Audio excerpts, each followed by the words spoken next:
I met a gypsy. I respect all the guys I race. I don't think there's any. So far, I haven't had really any bad blood with guys. So for me to come on and just say I don't respect anybody is probably not the best thing to do, which obviously is not true. But yeah, I like everyone in the 450 class race is good, and I have respect for them because our class is gnarly. Like moving up from the 250 class to go to the 450 class it's a different animal. I got a fake sense of reality when I was racing 250s and going into that class last year, kind of thinking I could go out there and potentially win races consistently. It's possible for sure, and I showed that I had the speed for it, but it wasn't going to happen, I don't think, for me last year, just mentally. So, yeah, I respect him. I think I gained a lot of respect last year. So, obviously, I'm not scared of him, and I think I feel a lot more comfortable going into this year racing those guys because I feel like I'm one of them, and I think I have an advantage on a lot of them just with speed and the way I ride the bike. So, but yeah, I respect all of them, so. I'd completely agree with that. Yeah, I mean, I'd agree that in terms of like riding the bike itself, the speed, the ability for you to like go that speed comfortably, like there's some crazy ingredients in or like tools in your toolbox, you know. And it's funny that you said that, you know, like you got like a reality check, because let's look at your career. Horizon Award winner, back-to-back lights titles. Then you get the HRC ride. It's just like, if you're sitting watching like the Chase Sexton movie and you're drinking the Kool-Aid, it's just like, oh yeah, he's just going to keep fucking doing what he's always done. Like, look at the way this kid's career's gone. But it's like Instagram versus reality, you know? Definitely. I wouldn't say I've had it easy, but I would say things have came to me faster than I thought they were going to. Just growing up, I mean, throughout my amateur career, I got beat pretty much every race by the same guy, which was Austin Forkner.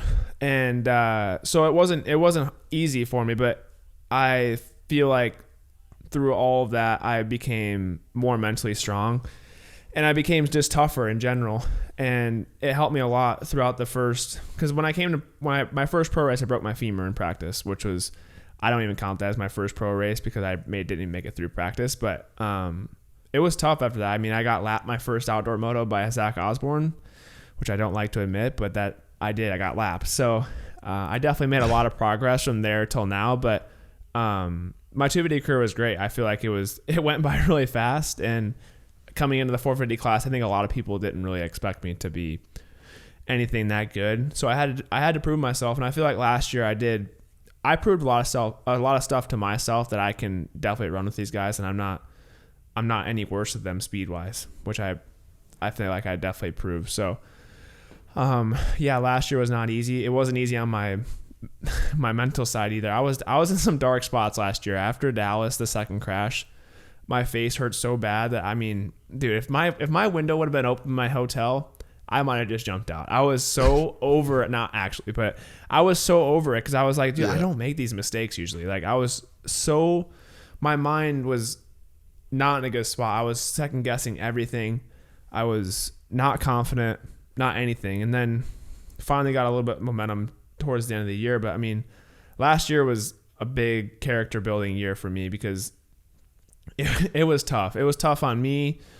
My dad, obviously, we go through a lot together, and we had some heart to hearts on the way home from those races, and yeah, it wasn't easy. But I've told a lot of people, even today, like in interviews, like I wouldn't change it because I feel like I've learned the most last year out of any year. So yeah, it was difficult.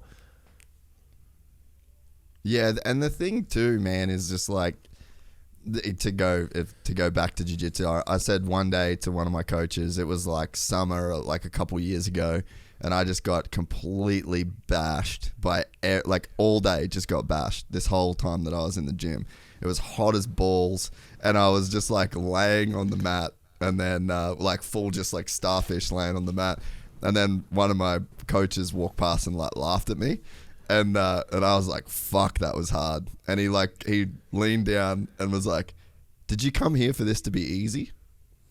And I was like, nah, I guess I didn't. And it's like I had this expectation that shit should have gone like easier and different. And then it's like, but when someone asks you like, well, did you come here for something easy? And you say no. And then it was like a little shift in my brain of like, actually, this makes sense that it's this hard.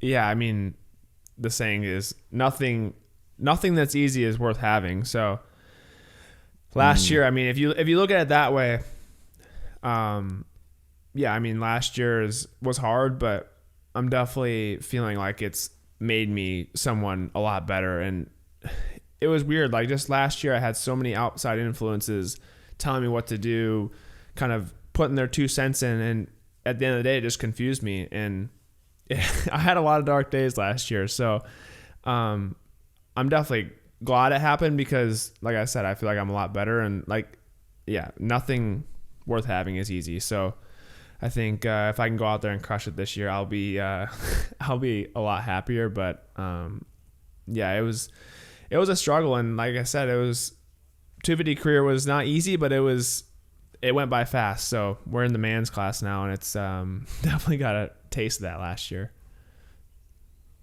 Yeah, well, I mean, just dude, think about Cooper's first year on a 450 and then like forget what he's done now and tell me, do you think he'd be a 2-time champ 3 years later?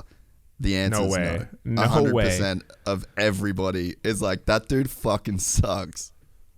I mean, watching him on a 250 and then going to the 450 class was like, wow, like, am I going to ever like be able to make it to that class? Because it made him look horrible, but there's a lot of things that go on off the track too that a lot of people just don't see. And like if you're struggling with your team, whether or not be a good team chemistry, you don't like the bike, I mean that stuff plays a huge part into you on Saturday. No matter if you could be the best rider, the best fitness, everything, but if you're not mentally feeling it with your team, the bike, anything, there's a small little thing can go off and you're gonna be 10th place instead of first. So it's yeah, I mean it, like you said, a team can change everything. I mean look at him now. If you look at Cooper Webb now to when he was on a Yamaha, it's not the same guy.